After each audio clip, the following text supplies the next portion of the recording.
মাত্র একটি দেশের নির্বাচন সম্পন্ন হয়েছে এবং খেয়াল করুন, লক্ষ্য করুন, বাংলাদেশ বঙ্গবন্ধুর কন্যা মাত্র ইন্ডিয়া সফর করে, চায়না সফর করে বাংলাদেশে এসেছেন। এর মধ্যেই উত্তাল বাংলাদেশ। এর মধ্যে আমরা একটি দেশপ্রেম দেখতে পাই, বাংলাদেশকে এগিয়ে নিয়ে যাওয়া জনবদ্ধ চেষ্টা, আন্তরিক চেষ্টা, কিন্তু অনেকেরই হয়তো তাতে হাতে ঘা রাখতে পারে। সেটা গণমাধ্যম কর্মীরা আমি মনে করি খুব ভালো বোঝেন আপনারা। কিন্তু আজকে যে কথাটি প্রথমেই বলব, শিক্ষাই জাতির মেরুদণ্ড। আমি মনে করি মাননীয় প্রধানমন্ত্রী সহ প্রত্যেকটি সচেতন নাগরিকরা অন্তর থেকে উপলব্ধি করে আমরা এই শিক্ষিত জনগোষ্ঠীর আন্দোলনের প্রতি 100% একমত।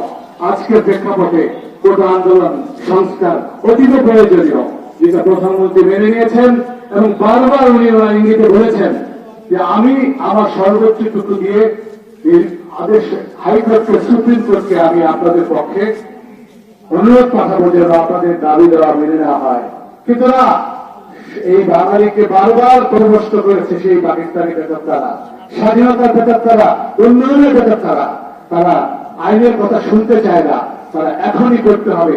রাষ্ট্র কিভাবে চলে, আজকে আমি সমস্ত সচেতন নাগরিকদের কাছে প্রশ্ন করতে চাই, রাষ্ট্র কিভাবে চলে, যে এখন বললাম এখনই নির্বাহী বিভাগকে তার কর্মক্ষেত্রে হস্তক্ষেপ করে এখনই রায় করতে হবে, এভাবে চলে না। আমি বলি, সংগ্রামী শিক্ষা বন্ধুরা, ছাত্র বন্ধুরা, আমিও ছাত্র রাজনীতির সাথে জড়িত ছিলাম। আমিও স্বৈরাচারের বিরুদ্ধে 1990 আন্দোলনে আমি সচেষ্ট ছিলাম, সক্রিয় ছিলাম। আমার বন্ধুরা আজও মারা গেছে গুলি খেয়ে, আমার সাথে সেই রক্তে রঞ্জিত হয়েছে আমারও লাশ। তা আপনাদের দাবি আমি অনুভব করি এবং আপনাদের সাথে আমি সম্পূর্ণ একমত যে আপনারা যে কোটা সংস্কারের দাবি করেছেন সেটা সম্পূর্ণ ন্যায্য।